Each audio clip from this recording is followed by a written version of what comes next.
Olá pessoal, aqui é o Velgas. Hoje, dia 13 de novembro de 2025. Russos sofrem pesadas perdas em Volchansk e abandonam corpos. Bom, onde é Volchansk? Volchansk fica na província de Kharkiv. É uma cidade que é muito próxima, no máximo 5 quilômetros ela fica da linha de fronteira com a Rússia. Kharkiv é uma província que faz parte da Ucrânia e Volchansk, então, é essa cidade que já teve muitas batalhas ali e eles continuam naquela região com um contingente menor do que aquele que eles invadiram Kharkiv como um todo e tentando avançar. Mas eles têm problema e vão continuar tendo problemas ali.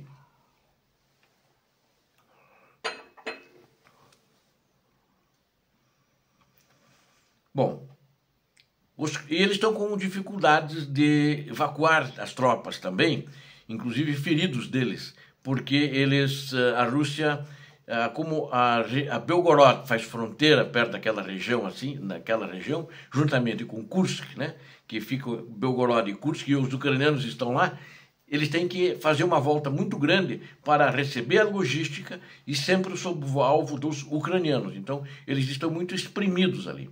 Estão sofrendo pesadas perdas ali em Volchansk. As forças de ocupação russa, então, elas estão continuando esse grupo que está lá, fazendo... Não é um grupo, né? São contingentes maiores, uma brigada, né? Então, ela continua investindo ofensivas na área de Volchansk, que fica, como eu disse, em Kharkiv. Apesar de perdas significativas, né, eles continuam insistindo lá. A informação foi divulgada pelo chefe do Departamento de Informação de Forças Unidas, chamado o Major Viktor Tregubov. Os dados confirmam a tendência geral de ações dos russos ativas e, simultaneamente, um alto risco para a defesa também. Embora que eu acho que ali é uma área tranquila hoje. Tem ataques, tem riscos, tem combates, são violentos, né? Como em todo o teatro de operações, todas as frentes. Ao contrário de Kupiansk e Volchansk, a maioria dos edifícios foi destruída há muito tempo. Mas ela foi destruída ainda quando, há 2 anos atrás, eles tentaram entrar com 30 mil homens na província de Kharkiv e se aproximar e ocupar a cidade de Kharkiv. Um erro grave, porque com 30 mil homens você não vai entrar em Kharkiv, que é uma cidade com 1 milhão de habitantes, né? E lá a cidade não está vazia, lá a cidade está cheia de gente, né? Muitos, depois da tentativa de ofensiva que saíram, voltaram para a cidade, voltaram para suas casas.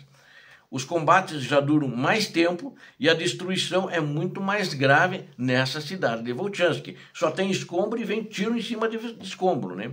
Em uma das imagens, as forças russas mostram perdas em Volchansk. Eles estão tendo perdas astronômicas ali, enquanto o comando tenta inventar histórias sobre a captura total da cidade. Ou seja, se você pegar o canal que faz a propaganda russa descaradamente, não só lá na região, né, mas até em outros lugares do mundo, olha, Volchansk, em Kharkiv, já é da Rússia, uma grande mentira. Na realidade, os russos, o DNA deles é da mentira.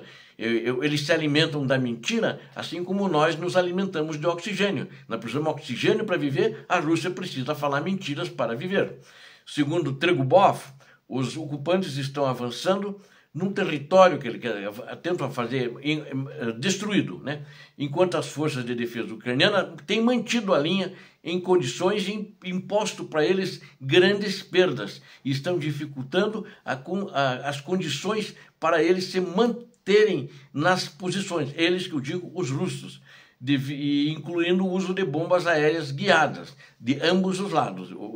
A Rússia também lança bombas aéreas guiadas ali também. Não existe uma informação tão robusta, no entanto, como Kupiansk. Kupiansk também faz parte de Kharkiv, né? Não é muito longe dali. E, por exemplo, em Limansk, lá as posições russas são mais definidas. Mas eles estão se esforçando muito apenas para avançar. E um problema com uma barragem os atrapalhou um pouco. Isso realmente os atrasou. Mas não os impediu. Falou esse mesmo porta-voz, Major Viktor Tregubov. Ao mesmo tempo, ele enfatizou que, devido à falta de vegetação que pudesse servir de cobertura, as baixas entre os russos têm aumentado muito recentemente.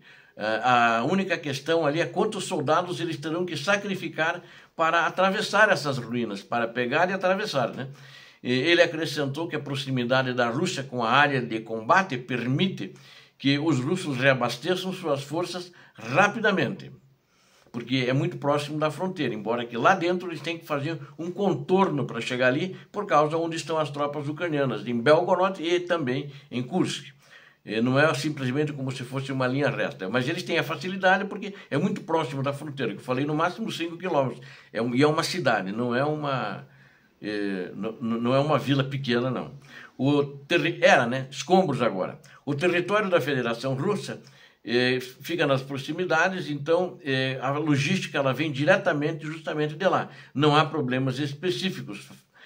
Manter a linha de frente ali exige monitoramento constante e ações coordenadas da Ucrânia para estabilizar a situação e evitar mais pressão. Analistas observam que a proximidade com a Rússia permite que os russos reabasteçam rapidamente seus suprimentos de tropas e munição, mas a falta de fortificações robustas e vegetação reduz a eficácia ofensiva deles. Eles já são vistos muito logo, assim que começam a caminhar para a posição de largada da ofensiva deles, que é a zona da morte, e os ucranianos começam a bombardear em cima deles. Os porta-vozes das forças ucranianas enfatizam a necessidade de monitoramento a longo prazo da situação e coordenação clara das ações da Ucrânia para manter a linha de frente. Os eventos perto de Volchansk, eles permanecem constantemente sob observação atenta por observadores ucranianos, internacionais também, e relatórios oficiais das autoridades militares informam regularmente sobre a situação geral na região de Kharkiv. Na minha avaliação, Kharkiv, apesar de ter esses problemas, que eu relatei aqui agora para vocês, quer dizer, foi relatado, foi passado por esse porta-voz do exército ucraniano, é um local que a Ucrânia não tem que se preocupar muito, a não ser que eles resolvam fazer uma nova ofensiva contra Kharkiv, como fizeram há 2 anos atrás. Mas eu acho difícil, porque primeiro eles têm que expulsar os ucranianos de Kursk, que é no caminho, e de Belgorod, que não conseguiram até agora, estão fazendo esforço e acho que esse ano não vão conseguir. Na realidade, a Ucrânia vai se retirar dali quando ela quiser, né?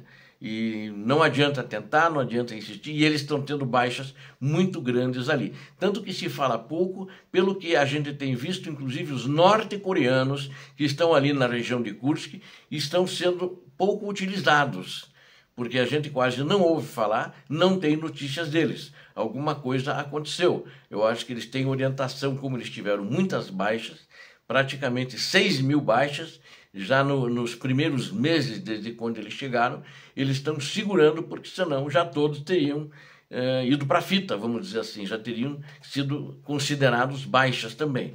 Então eles estão usando poucos eles estão sendo usados mais para manusear os equipamentos de tiro de longa distância, como artilharia, morteiros e etc. Então essa é a posição. Houve ontem 78 tentativas de pressionar o teatro, ataques contra a linha defensiva de Pokrovsk, já falei de Pokrovsk, mas me esqueci. Então os russos atacaram a linha de frente de Pokrovsk 78 vezes, não conseguiram passar, né? E isso no dia 12 de novembro, que foi ontem. Em todo o teatro de operações aconteceram 216 batalhas, né? 216 confrontos entre os russos e os ucranianos. E os russos lançaram 2 mísseis de 24 ataques aéreos, e ali no teatro de operações, né? E também lançaram 58 bombas guiadas, e também lançaram 2.838 ataques de tiros de artilharia, de tipo obuses, de canhões, e também 241 drones kamikazes, que a maioria ali na linha de frente acabou sendo destruída. Então, ou seja, a Rússia também está infestando todo o teatro de operações de drones, tal como a Ucrânia. No entanto, ainda, segundo informações, o que estão prevalecendo são os drones da Ucrânia num número muito maior, né? Eu não sei o número, ninguém passa isso, mas esses São 2.000, não é 200, perdão, eu errei. 2.041 drones kamikazes em todo o teatro de operações, na linha de 1.350 quilômetros. Não, até não é muito drone, mas a quantidade de drones é grande, mas para cobrir toda essa distância. Eles ficam concentrados nos principais pontos. Obrigado a vocês que assistiram este vídeo. Eu conto com vocês para se inscrever no canal. Quem não é inscrito, inscreva-se. Fortaleça o canal. Aqui você vê a verdade, não tenha nenhuma dúvida disso. E quero também pedir a vocês que deem um like e compartilhem. Vamos fortalecer o canal. Fortalecendo o canal, mais pessoas se inscrevendo, com o compartilhamento de vocês, com a indicação de vocês, logo chegaremos a 30 mil inscritos, que é o objetivo do canal. Eu conto com vocês. Muito obrigado. Deus abençoe a todos vocês, Deus abençoe a Ucrânia, Deus abençoe o Brasil. Paz e bem, paz para toda a humanidade.